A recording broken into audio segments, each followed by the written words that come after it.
એટલા દયાળુ છે, એની કથા, એનું નામ સ્મરણ સાંભળતાની સાથે શિવલોકની પ્રાપ્તિ થાય છે. એમાંય ધનુર્માસ, ધનુર્માસમાં જો શિવ કથા સાંભળવામાં આવે, શિવ કથામાં કંઈ પણ તમે સત્કર્મ કરો, દાન કર્યો, એક ગાયનું દાન બેને કર્યું હમણાં ભાનુબેને, તો એક ગાયનું 3000 રૂપિયા દાન કર્યું કે એક મહિનાનું ઘાસચારો, તો એનું ફળ એના કરતા 1000 ગણું એને મળે. કેટલું મળે? 1000 ગણું. આ ધનારકનો મહિમા છે. ઉત્તરાયણના દિવસોમાં, આ દિવસોમાં આપણે આપેલું દાન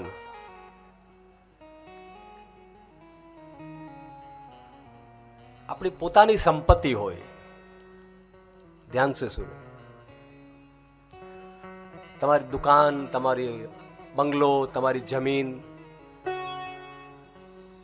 ગામડે હોય, અહીંયા હોય, આજુબાજુમાં ક્યાંય, અને કોઈ પચાવી લીધી હોય, કોઈ ખાઈ ગયું હોય, તમે કેસ કર્યો હોય એના પર, તમારી જીત ન થતી હોય, ઓલો કબજો છોડતો ન હોય, એના પુરાવા ખાચા ખોટા રજૂ કરીને કાગળિયા ખોટા કરી નાખ્યા હોય, તમારી સામે કાવા દાવા કરતા હોય, તમારા પરિવારના જ કેમ ન હોય, દેરાણી જેઠાણી, તમારી ભાગીદારી લઈ લીધી હોય, તમારી સંપત્તિ, તમારું સોનું તમારા ભાગનું હોય એ લઈ લીધું હોય, દબાવી દીધું હોય, તમે ગમે એટલો ઝઘડો કરે છતાં આપે નહીં, અને કહે કે નહીં, આ તો આ મકાન મારું છે, આટલું મકાન મારું છે, આટલી સંપત્તિ મારી છે. જમીનમાં ઝઘડા, મકાનમાં ઝઘડા, દુકાનમાં ઝઘડા. મકર સંક્રાંતિ યાદ રાખો. મકર સંક્રાંતિના દિવસે મહાદેવ પાસે પહોંચી જાઓ, પ્રભુ મારા હકનું છે, મારા બાપ દાદા પણ હતા ને, મારી મિલકત છે, તો મારો પણ હક દાવો ખરો ને એમાં. અથવા તો મેં મહેનત કરીને કમાઈ દે, પણ આ તો પરદેશ અમે ગયા એમાં આ લોકોએ પચાવી પાડ્યું. ઘણી વાર એવું પણ થાય, આપણે કોઈને વાપરવા આપ્યું હોય તો પણ પચાવી પાડે, અરે ખોટી સહી કરીને લઈ લીધું હોય પૈસા.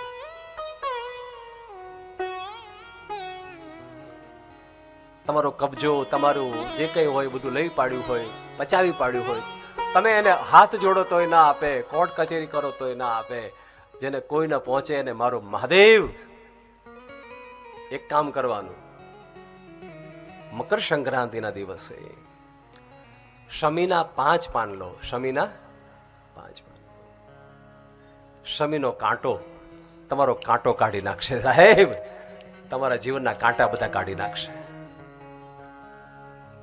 તમારી જમીન છે, પૂરો ભાવ નથી આવતો, તમારે ખબર છે કે આટલા કરોડનો બાજુમાં વેચાણી, છતાં તમારી જમીન ઘણા વેચાવા જ ના દે, એવા એમાં ડખા કર્યા કરે, એવા ડખા કર્યા કરે. એટલે બાજુમાં 5 કરોડ રૂપિયા આવ્યા અને મારી જમીનના 2 જ કરોડ. કાવા દાવા કરનારા લોકો બહુ હોય. જો આવું થતું હોય તો શમીના 5 પાન લઈ અને ઉત્તરાયણના દિવસે ભગવાન શિવના ચરણમાં પહોંચી જાઓ, અને શિવના ચરણમાં પહોંચી સાથે 11 બિલીપત્ર લઈ જાઓ. 11 બિલીપત્ર લઈ જઈ અને શિવ ઉપર કમળ બનાવો. 11 બિલીપત્ર, 21 બિલીપત્ર પણ કરી શકાય. 11, 21, 31, 51 બિલીપત્ર. બિલીપત્રનું કમળ બનાવવાનું.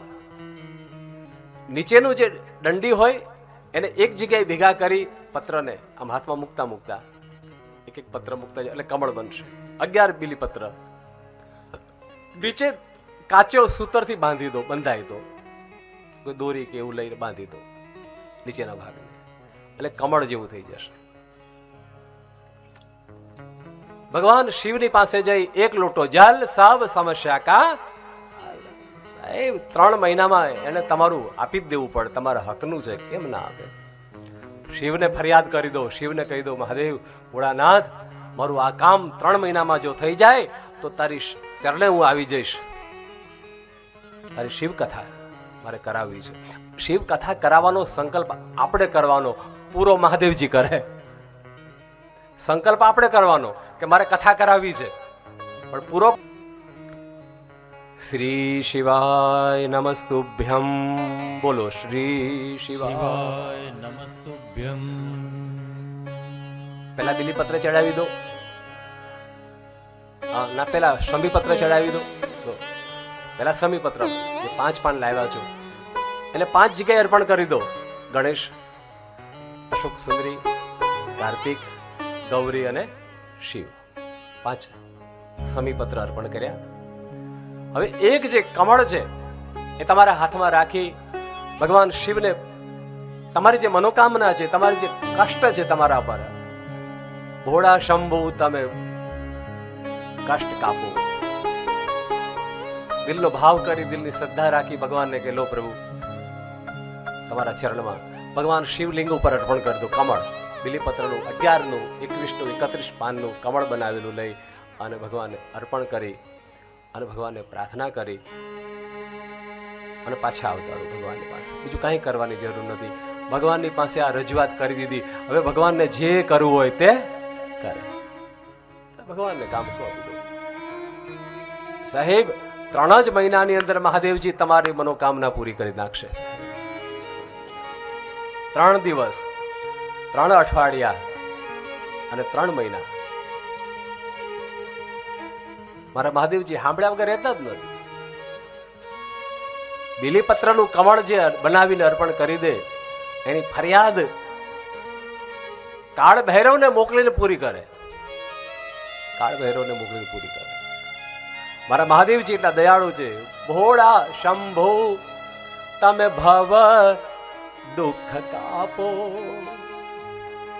નિત્ય સેવાનું શુભ ફળ આપો. ભોળા શંભુ 3 મહિનામાં